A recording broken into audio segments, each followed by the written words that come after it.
membahas bagaimana cara mendidik keikhlasan di keluarga kita. Mungkin cara mendidik anak-anak begitu ya, supaya bisa juga punya semangat ikhlas. Ya, mendidik diri kita sendiri juga. Mendidik diri kita sendiri juga. Baik Ustazah, ini mulai saya perlu dari diri kita ya. Tadi sudah disampaikan Ustazah Intan tadi, ibda binafsi, dari diri sendiri dulu. Dari diri sendiri dulu. Nah itu kira-kira bagaimana Ustaz? Oke, jadi Allah berfirman ya ayyuhalladzina amanu qu anfusakum wa ahlikum naro. Hai orang-orang yang beriman, jagalah dirimu ya, dan keluargamu dari api neraka. Nah, jadi ini yang menjadi dasar dalam dalam seorang muslim menjalankan pendidikan di dalam keluarga gitu. Nah, kaitannya dengan ikhlas ya. Yang pertama memang kita harus selalu saling mengingatkan kepada diri kita gitu. Jadi selain kita berusaha untuk masing-masing pribadi itu untuk terus meluruskan, membersihkan, memurnikan niat itu hanya karena Allah dalam semua tindakannya, maka kemudian juga harus saling mengingatkan. Obrolan-obrolan dalam keluarga harus dibuat untuk membuat anak itu selalu berorientasi bahwa pilihan-pilihannya itu adalah pilihan yang dipertimbangkan karena Allah, bukan karena pribadi. Misalnya contohnya sederhana aja, kalau kita, nak, kalau kamu memilih sekolah itu misalnya gitu, itu kira-kira kamu semakin jauh kepada Allah atau semakin dekat kepada Allah? Ya, masalah kemudian labelnya apapun gitu ya, itu selalu pertanyaan adalah apakah itu membuatmu mendekatkan diri kepada Allah atau menjauhkan diri kepada Allah? Ya. Karena sangat mungkin bahwa kemudian itu pilihan di sana itu sekolahnya bagus, sekolahnya hebat di sana itu, kemudian kalau masuk sana biasanya kemudian nilainya tinggi. Loh, sebentar. Ya, kamu masuk ke sana itu nanti oke lah, sekarang kamu nilainya tinggi, prestasimu tinggi di sana. Tapi apakah kamu dengan prestasi yang tinggi itu kamu semakin dekat kepada Allah atau semakin jauh kepada Allah? Ini yang menjadi pertimbangan-pertimbangan yang harus kita sampaikan dalam obrolan-obrolan di keluarga kita gitu. Nah, sehingga dengan demikian di dalam keluarga sudah terbiasa bahwa melakukan sesuatu itu atas pertimbangan Allah ridho atau tidak. Nah, karena itulah sesungguhnya kunci dari keikhlasan. Nah, itu harus kita mulai sebenarnya ketika kemudian kita memilih jodoh gitu. Kalau bisa ya gitu, jodoh. Kan kadangkala kita memilih jodoh itu berdasarkan aspek-aspek yang sifatnya material. Material itu tidak salah karena kita memang makhluk yang bersifat material. Tetapi kalau kemudian menjadi materialisme, semua diukur dengan ukuran benda, nah itu jadi persoalan. Contohnya sederhana, orang menikah karena akan menikahi seorang gadis karena cantik gitu.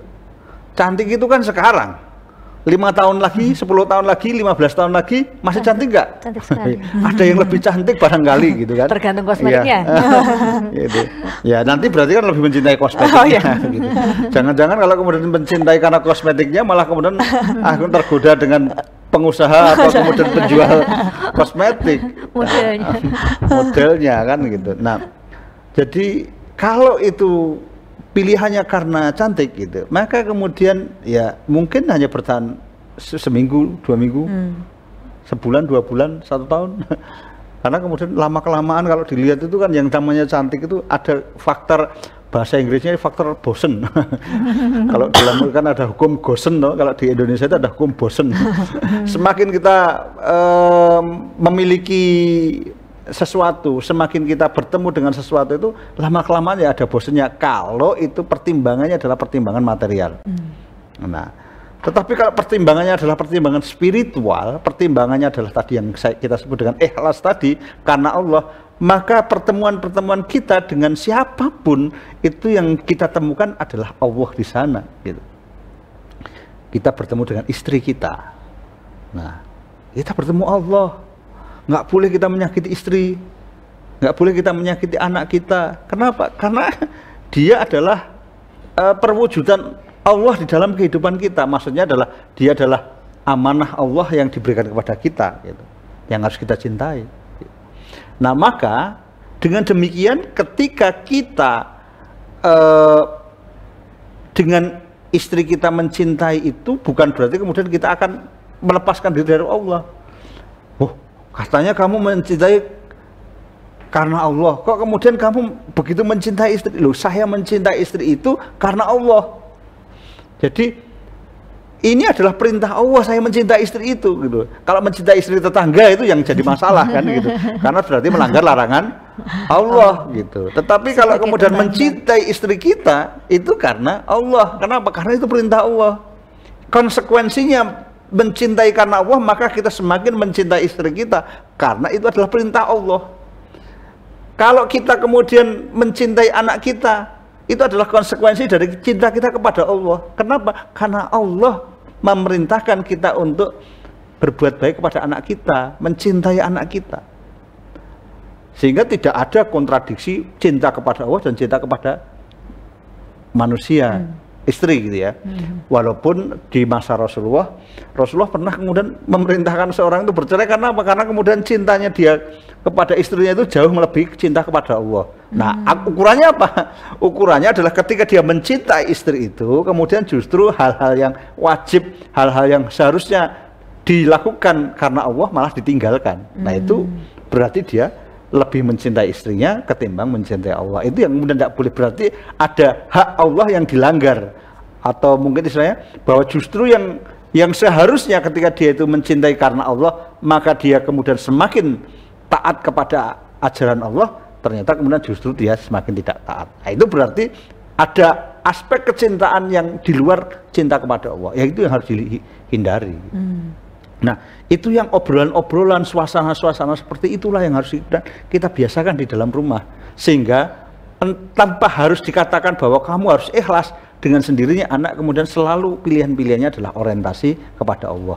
Istri kita juga begitu, suami kalau nanti Wardah juga nanti punya suami juga nanti akan dikondisikan begitu, dengan obrolan-obrolan seperti itu. Nggak usah ngomong tentang ikhlas, maka dengan sendirinya insya Allah orientasi kehidupan kita hanya untuk Allah. Itu sesuatu yang dikondisikan. Nah, obrolan-obrolan dalam suasana di rumah, entah nanti dalam perjalanan, naik motor bareng, nanti naik mobil bareng, obrolan-obrolan itulah yang kemudian dibangun. Karena sehingga dengan demikian selalu itu adalah bagian dari terus cinta kita kepada Allah. Itu adalah bagian dari niat kita untuk semuanya itu kepada Allah. Nah, maka kalau di dalam terminologi Al-Quran yang itu kemudian diingatkan tentang atau digunakan istilah dzikir gitu, mengingat Allah gitu. Maka itu semua itu ukurannya adalah apakah kita akan semakin mengingat Allah, akan semakin menjauhkan Allah. Nah, dzikrullah itu jadi yang akan jadi ukuran di mana kemudian apakah kita itu ikhlas atau tidak. Nah, kalau ada sesuatu yang justru melupakan dari Allah, ya tinggalkan. Karena apa? Ya karena berarti kemudian niat kita sudah bergeser, niat kita sudah tidak lillah, maka yang datang pasti lelah bertubi-tubi karena tidak lillah. Ya, lelah bertubi-tubi itu gimana? Ya karena kemudian dia mungkin asik ya, wah lupa kalau sudah melakukan sesuatu, habis itu kemudian dia loh nggak dapat apa-apa. Insya Allah ikhlas itu akan mendatangkan energi yang berlipat ganda. Wah, kenapa? Loh, karena kemudian kekuatannya bukan datang dari dalam diri sendiri aja. Datang dari kekuatan ikhlas itu datang dari sesuatu yang sangat, atau maaf ya kalau saya menggunakan kata sesuatu atau zat yang sangat luar biasa, maha dahsyat, punya kekuatan besar, dan itulah yang akan kita dapatkan. La haula wala quwata illa billah, tiada daya kekuatan selain datangnya dari Allah. Sehingga ketika orang itu ikhlas, tidak ada kata apa istilahnya, putus asa. Kenapa? Dia yakin bahwa kalau memang sesuatu tidak terjadi itu pasti karena kehendak Allah, ya. Jadi kalau kita sudah berusaha dengan sungguh-sungguh lillah karena Allah, tiba-tiba gagal, ya sudah, itu memang mesti kehendak Allah. Nggak ada di dunia ini yang tidak ada kehendak Allah. Nah, sehingga dia tetap optimis. Tugas kita adalah terus berjuang. Tugas kita adalah memperjuangkan cita-cita kebaikan, bahwa kalau sudah kita perjuangkan ternyata Allah menakdirkan lain, insya Allah pasti Allah akan memberikan sesuatu yang lebih baik dari yang kita bayangkan itu. Itu hal gitu. Nah, karena memang ekspektasi kita atau harapan-harapan kita kadang-kadang ya barangkali memang kita anggap baik, tapi ternyata setelah menemukan itu, oh baru kita tahu, oh ternyata banyak sekali keburukan di dalamnya gitu. Ya sama dengan nanti kalau yang jomblo-jomblo itu cari jodoh, wah kelihatannya hebat, nunjuk arah. ya kan?